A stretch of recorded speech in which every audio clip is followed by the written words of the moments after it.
लंका पर चढ़ाई कर दी है। वानरों ने लंका की राजधानी को घेर रखा है। परंतु क्यों? अयोध्या के राम को लंका से क्या चाहिए? अपनी पत्नी। अपनी पत्नी अर्थात लंकेश्वर उनकी पत्नी सीता को हर लाए। सीता को हर लाए? साक्षात जगदम्बा को हर लाए? ऐसी दुर्बुद्धि उनके मन में कैसे उत्पन्न हुई? किसी ने उन्हें समझाया नहीं? जी, आपके छोटे भाई विभीषण ने भरे दरबार में उन्हें यह बात समझाने का साहस किया था, तो महाराज रावण ने उन्हें लात मारकर राज्य से निकाल दिया है? क्या शत्रु बहुत शक्तिशाली है? आज रणभूमि में राम ने न केवल लंकेश्वर का उपहास किया बल्कि उनका घोर अपमान भी किया।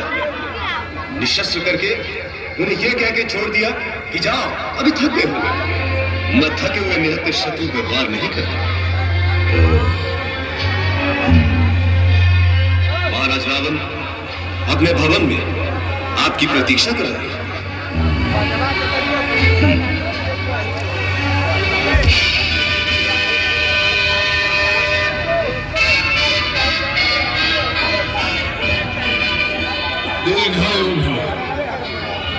महाराज, मुझे जो हीलपाक्ष ने सुनाया है, क्या वह सत्य है कि इस समय वानर सेना ने लंका के गिर्द घेरा डाल दिया है और लंका पर संकट के बादल छाए हुए हैं?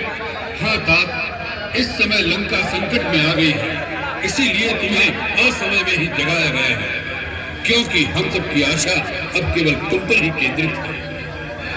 शत्रु ने अल्प समय में ही हमारे प्रमुख योद्धाओं को मार डाला है। जब तक समुद्र पार के दूसरे स्थानों से और राक्षस योद्धा सहायता के लिए नहीं आ जाते, तब तक इस बची खुची सेना से लंका की सुरक्षा करना बहुत कठिन दिखाई देता है। लंका का कोष भी खाली होने वाला है, इसलिए भी तुम्हारा युद्ध भूमि में जाना आवश्यक हो गया है। इंद्रजीत से कुछ नहीं हुआ? जब हम स्वयं राम से टक्कर नहीं ले सके, तो इंद्रजीत उसका सामना कैसे कर सकता था? इसलिए अभी तक हमने उसे युद्ध में नहीं भेजा। आप स्वयं क्या रणभूमि में गए थे? हाँ, जब प्रहस्त और मद्रास भी मारे गए, तब हमने सोच लिया कि शत्रु ऐसे योद्धाओं से वश में आने वाला नहीं है। युद्ध लंबा होता जाएगा और लंका निवासियों का मनोबल दिन प्रतिदिन मंद होता जाएगा। इसलिए हमने निश्चय कर लिया कि हम स्वयं जाकर एक ही बार में शत्रु का समूह नाश कर दें। परंतु शत्रु इतना निर्बल नहीं निकला जितना हमने समझा था। उसने हमारे समस्त अस्त्रों को काट कर हमें निहत्था कर दिया और सबसे बड़ी चोट तो उसने तब पहुंचाई जब उसने उस अवस्था में हमारा वध नहीं किया। युद्ध में मरने से हमारी वीरता को दाग नहीं लगता, परंतु उसने हमें अपमानित करके वापस भेज दिया है। आज सारा संसार हम पर हंसता होगा, यहाँ तक कि सीता भी हमारा उपहास करेगी। अब हम कौन से गौरव के अहंकार को लेकर उसके सामने जाएंगे? कुंभकर्ण, मेरे भाई, इसलिए भी तुम्हारा युद्ध भूमि में जाकर उन वानर और मानवों का भक्षण करना आवश्यक हो गया है। आज राक्षस जाति की लाल तुम्हारे हाथ में है। तुम्हें रावण के अपमान का बदला लेना है। राम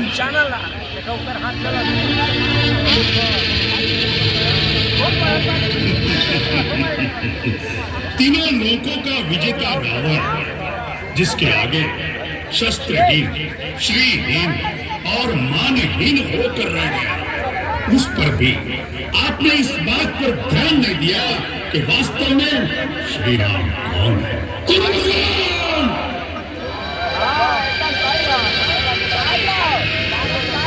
शत्रु को श्री लगाकर संबोधित मत करो। महाराज, आंखें बंद कर लेने से सूर्य का प्रकाश लोप नहीं हो जाता। जो तीनों लोगों के स्वामी हैं, स्वयं श्रीमान नारायण हैं, उन्हें श्री राम ही कहना पड़ेगा।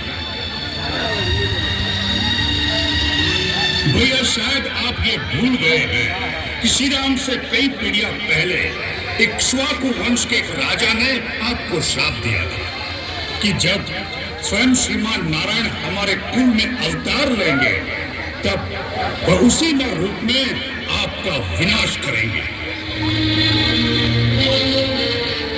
वो बात भी भूल गए जो नारद ने मुझे बताई थी कि विष्णु ने राक्षसों का नाश करने के लिए अयोध्यापति दशरथ के घर जन्म लिया। भैया, ब्रह्मा की बात भी भूल गए, फिर भी आप महारानी सीता का हरण कर लाए जो स्वयं लक्ष्मी का अवतार है। हमें अपनी बहन के अपमान का बदला लेना था। हमारे भाई के वध का प्रतिशोध क्या हमारा कर्तव्य नहीं था? तो उस कार्य को वीरों की भांति करते, चोरों की भांति एक स्त्री का हरण करके क्या आपका मस्तक गौरव से ऊंचा हो गया है? शूर्पणखा मेरी भी तो बहन थी। आज मुझे जिस प्रकार उठाया है, उस दिन यह हीन कार्य करने से पहले मुझे जगाते तो मैं आपको बताता कि प्रतिशोध कैसे लिया जाता है। राजा के लिए उचित ही नहीं, यह आवश्यक भी है कि वो हर महत्वपूर्ण कार्य अपने परम विद्वान और सच्चे हितैषी मंत्रियों के परामर्श से ही करे। राजा को चापलूसों और ऐसे स्वार्थी मंत्रियों की बातों में नहीं फंसना चाहिए जो अपना निजी हित और अर्थ स्वार्थ के लिए राजा के साथ अपने देश को भी शत्रु के हाथों बेच सकते हैं। ऐसे ही मंत्रियों के लिए शास्त्र कहता है कि विनाशयन्तो भर्तारं संहिताः शत्रुभिर्बुधैः विपरीतानि कृत्यानि कारयन्ति हि मंत्रिणः तान भर्ता मित्र संकाशान् अमित्रान् मंत्र निर्णय व्यवहारेण जानीया सचिवानु उपसंहिता। कुंभकर्ण, यह समय शास्त्र सुनाने का नहीं है। हर बात अपने अपने समय पर ठीक लगती है। यही तो मैं कहना चाहता हूँ भैया कि आपने उचित समय पर उचित बात नहीं की। नीति कहती है कि पुरुष को धर्म, अर्थ और काम का सेवन उचित समय पर ही करना चाहिए। जैसे प्रातः काल धर्म का, मध्याह्न काल में अर्थ सेवन का और रात्रि में काम सेवन का विधान है। इन तीनों में भी धर्म श्रेष्ठ है।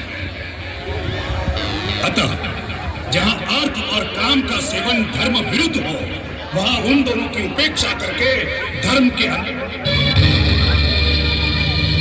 निश्चय कर लो कि तुम्हारा अपनी जाति के प्रति, अपने भाई के प्रति कुछ कर्तव्य है या नहीं? तुम हमें शास्त्र सुना रहे थे। अरे शास्त्र में तो यह भी लिखा है, यदि भाई ने कोई पाप भी किया हो, वो अपराधी भी हो, तो उस संकट में जो उसके साथ थे, वही भाई कहलाने योग्य होता है। अपराधी को शिक्षा सभी दे सकते हैं, परंतु भाई वही है जो संकट में साथ खड़ा रहे, सहायता करे। सोच लो, रावण के कारण ही सही, परंतु रावण के साथ राक्षस जाति का विनाश हो जाए, ये तुम्हें स्वीकार है या नहीं?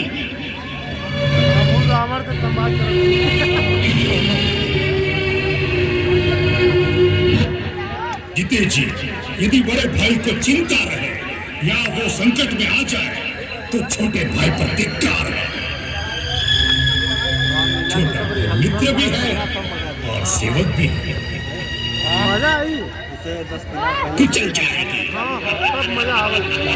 मजा आई। भविष्य में धीरे विकास हुई ना, धीरे धीरे विकास हुई। मेरे पाँव के नीचे कुचल जाएगी। भैया, मुझे